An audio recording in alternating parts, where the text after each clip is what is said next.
Good morning, my dear students. This is class 4th, subject science, chapter number 5 of term 2. Chapter name is Air, Water and Weather, and this is lecture number 1 of this chapter. Point to be covered. आज के lecture में हम in following points को cover करेंगे.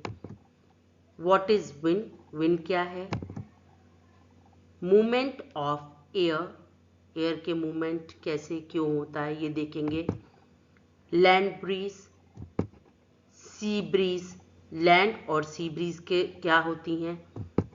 Sedimentation, डिकंडेशन and filtration, ये सभी point हम आज के लेक्चर में कवर करेंगे.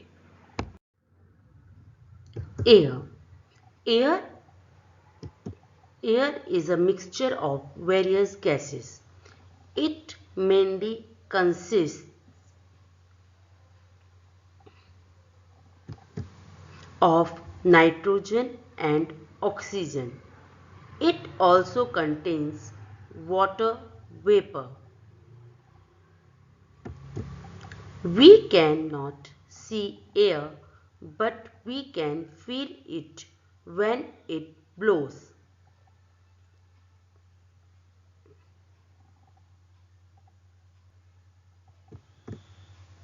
The moving air is called wind.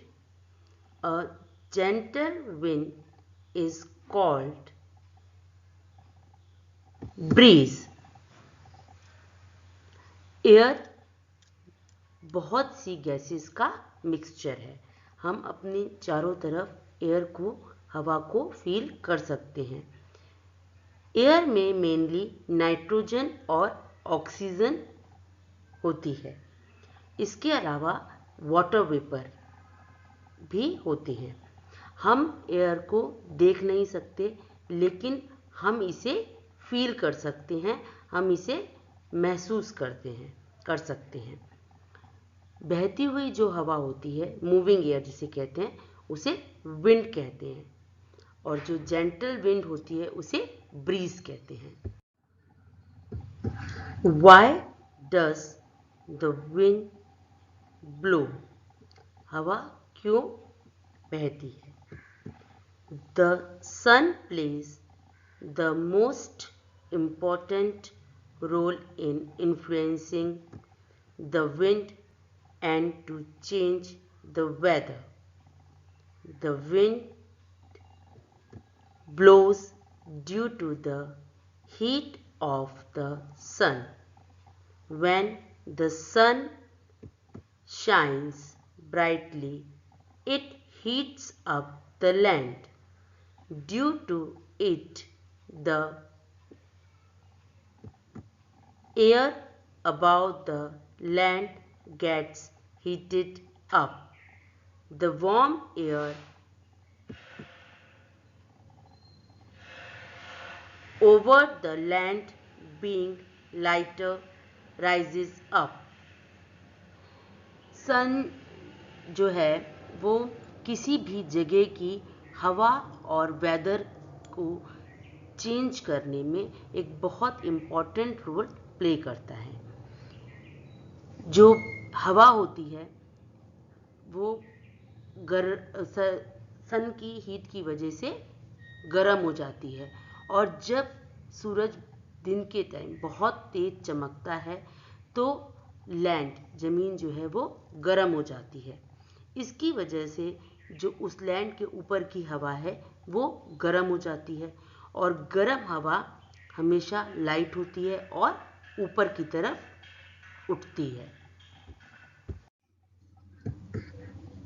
The cool air, which is heavier, moves in replace to the warm rising air. This movement of air causes wind blowing. जब गर्म हवा ऊपर की तरफ उठती है तो जो कूल एयर है या जो ठंडी हवा है वो हैवी होती है और वो उस गर्म हवा की जगह पर आ जाती है। तो इस तरह जब गर्म हवा ऊपर की तरफ जाती है और उसकी जगह पे ठंडी कूल हवा आ जाती है, इस तरह से जो मूवमेंट या रोटेशन होता रहता है, इसकी वजह से ही विंड बहती है। तो इसलिए किसी भी टाइम जो विंड के मूवमेंट में है, सन का बहुत बड़ा रोल है। In this image you can see the movement of air. इसमें आप इस स्लाइड में मूवमेंट ऑफ एयर की पिक्चर आप देख सकते हैं। सन की गर्मी की वजह से जब लैंड गर्म होता है तो लैंड के ऊपर की जो हवा है वो भी गर्म होती है। गर्म हवा ऊपर की तरफ जाती है और उसकी जगह पर कूल एयर आ जाती है। तो इस तरह से वार्म एयर ऊपर की तरफ जाती है और कूल एयर उसको रिप्लेस करती रहती है। तो इस तरह से विंड ब्लो करती है। सी एंड लैंड ब्रीजेस। अब हम सी और लैंड ब्रीज के बारे में पढ़ेंगे। Sea breeze. During the day time the land gets heated up faster than the sea water. It heats up the air above land. The hot air is lighter and rises up as the sea water does not get heated up so quickly. The air above it is cool. The cool air of the sea moves towards land and occupies the space of the warm air of the land. Sea breeze क्या होती है? दिन के time जब सूरज बहुत तेज होता है तो लैंड जो होती है वो तेजी से गर्म होती है, जबकि सी वाटर उतनी तेजी से गर्म नहीं हो पाता। तो जो लैंड के ऊपर की जो एयर है वो गर्म होती है और गर्म होने की वजह से वो लाइट होती है और ऊपर की तरफ उठती है। और सी वाटर की जो एयर है वो इतनी जल्दी सी वाटर गर्म नहीं हो पाता, इसलिए वो कंपैरिजन में थोड़ी ठंडी रहती है, कूल रहती है।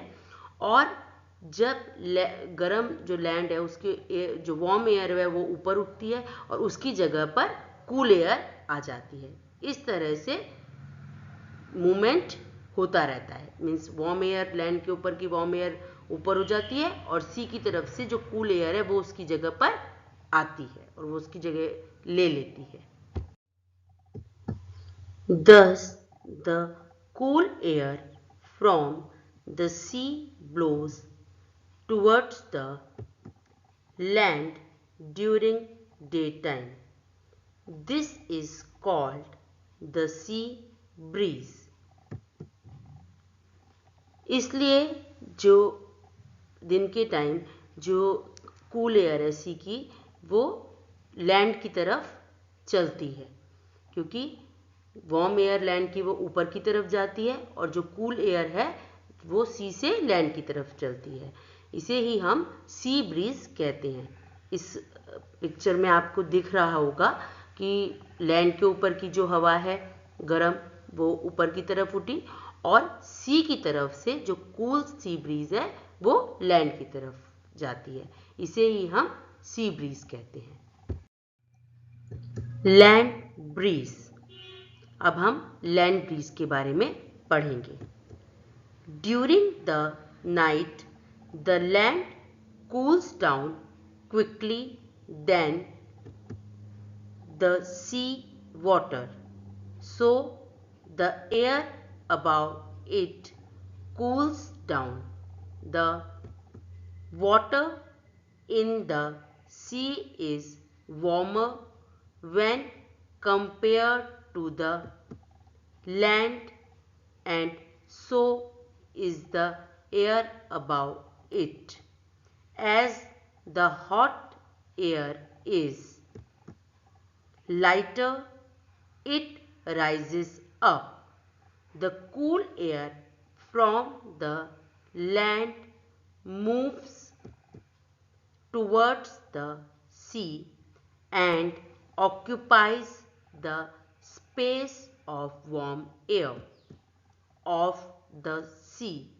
Thus, the cool air from the land blows towards the sea during night time. This is called the land breeze. रात के टाइम लैंड जो है वो कंपेयर में सी के कंपेयर में जल्दी ठंडी हो जाती है और सी वाटर गर्म होता है कंपैरिजन में। तो सी वाटर के जो ऊपर की हवा होती है वो गर्म होती है और लैंड के ऊपर की जो हवा होती है, क्योंकि लैंड ठंडी होती है तो उसकी हवा कूल डाउन होती है, थोड़ी ठंडी होती है। और सी की हवा जो होती है, सी वाटर के ऊपर की जो हवा होती है वो कंपैरिजन में गर्म होती है। तो वार्म एयर जो है वो ऊपर की ओर उठती है और लैंड से चलने वाली जो हवा होती है वो कूल होती है।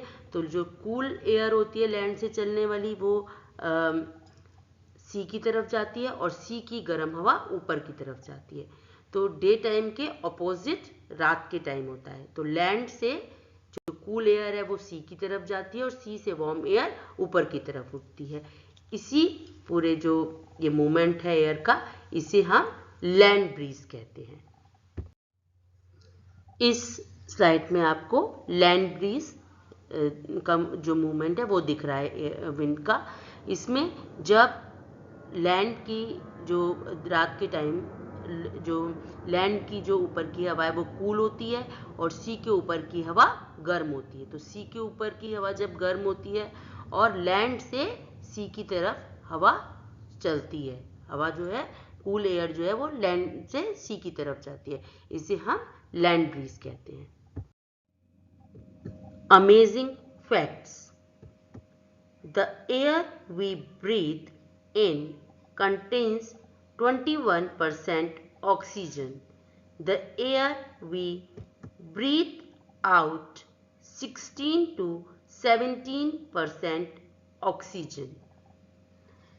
हम जब सांस लेते हैं, जब हम ब्रीद इन करते हैं, इनहेल करते हैं, तो हम 21% ऑक्सीजन जो है वो अपने अंदर इनहेल करते हैं और जब हम एक्सेल करते हैं, ब्रीद आउट करते हैं, तो लगभग 16 to 17% ऑक्सीजन ब्रीद आउट करते हैं। Water. Water is the most important and the most abundantly found compound on the earth. Nearly 70% of our earth is covered with water. The main source of water are rivers, lakes, seas and oceans. Most of the water is in the form of ice caps near the poles. Water is also present in the form of water vapor. Even the clouds are also made up of the water. Some water is found underground, which can be drawn out by tube wells. Water हम सबके लिए बहुत important है। ये एक अर्थ पर बहुत ज़्यादा मात्रा में पाए जाने वाला कंपाउंड है। नियरली 70% हमारा अर्थ जो है वो वाटर से कवर्ड है। जब हम ग्लोब देखते हैं तो ग्लोब में जो ब्लू पोर्शन है वो आपको ज़्यादा दिखता है, वो पूरा का पूरा जो है वाटर से कवर्ड है। मेन सोर्स वाटर के जहाँ से हमें वाटर मिलता है वो है रिवर, लेक्स, सी और ओशंस। मोस्ट ऑफ द जो वाटर है पोल्स के पास में वो आइस कैप्स के फॉर्म में है। इसके अलावा वाटर वेपर के फॉर्म में भी होता है। इवन हमारे क्लाउड्स जो हैं वो भी वाटर के ही बने होते हैं। कुछ वाटर अंडरग्राउंड मतलब जमीन के अंदर भी चला जाता है, जिसे हम ट्यूबवेल के द्वारा बाहर निकालकर यूज करते हैं। All living organisms including plants and animals need water for their survival. सभी लिविंग ऑर्गेनिज्म, चाहे वो प्लांट्स हो या एनिमल, उन्हें अपने जीने के लिए, सर्वाइव करने के लिए पानी की जरूरत होती है। Water is not always safe for drinking. Many harmful substances called pollutants pollute the water and make it unfit for drinking. Sometimes microbes also make the water unsafe for drinking. हमेशा पानी जो है वो पीने के लायक नहीं होता, सेफ नहीं होता है, क्योंकि जब इनमें कुछ हार्मफुल सब्सटेंस, जिन्हें हम पॉल्यूटेंट्स बोलते हैं, वो जब पानी में मिल जाते हैं, जब हार्मफुल सब्सटेंस मिल जाते हैं, तो ये पानी को अनफिट मतलब पीने के लायक नहीं रहने देते। ऐसा पानी हम नहीं पी पाते हैं। कभी कभी कुछ माइक्रोब्स भी पानी में मिले होते हैं, जिसकी वजह से जो ड्रिंकिंग वाटर है वो अनसेफ हो जाता है, उसे हम एज इट इज नहीं पी सकते। Purification of water. वाटर को कैसे प्यूरिफाई कर सकते हैं? Sedimentation, SEDIMENTATION, sedimentation. Impure water is taken in a beaker and is allowed to remain as it is for some time without disturbing. The impurities will settle down at the bottom of the beaker. The process of depositing sedimentation or impurities is known as sedimentation. Sedimentation में क्या होता है? जब एक impure water, जिसमें ऐसा water जिसमें कि जो इम्प्योर होता है, प्योर नहीं होता, साफ नहीं होता, उसे हम एक बीकर में डाल देते हैं और उसे थोड़ी देर के लिए बिना डिस्टर्ब किए हुए छोड़ देते हैं। थोड़ी देर बाद इसकी जो भी इम्प्योरिटीज हैं, गंदगी जो है, वो बॉटम में, बीकर के बॉटम में, नीचे तली में सेटल डाउन या नीचे जम जाएगी, नीचे इकट्ठी हो जाएगी। इस प्रोसेस को, जिसमें कि हम पानी को बिना डिस्टर्ब किए हुए इसकी इम्प्योरिटीज को सेटल डाउन होने देते हैं बॉटम में, इसे सेडिमेंटेशन कहते हैं।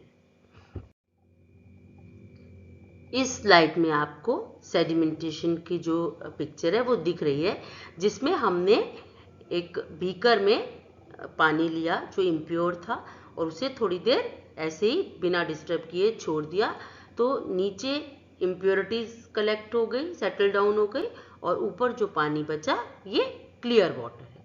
इसे सेडिमेंटेशन बोलते हैं। डिकेंडेशन, the clear water obtained by sedimentation can be transferred into another clean beaker with the help of a glass rod, leaving the impurities at the bottom. This process is known as डिकंडेशन। डिकंडेशन में हम जो water हमें sedimentation process से मिलता है उसे एक दूसरे क्लीन बीकर में हम ट्रांसफ़र करते हैं, जिससे कि जो इम्प्योरिटीज़ हैं वो बॉटम में रह जाएं। तो इस प्रोसेस को हम डिकंडेशन के नाम से जानते हैं। इस स्लाइड में आपको डिकंडेशन जो प्रोसेस है वो दिख रहा है।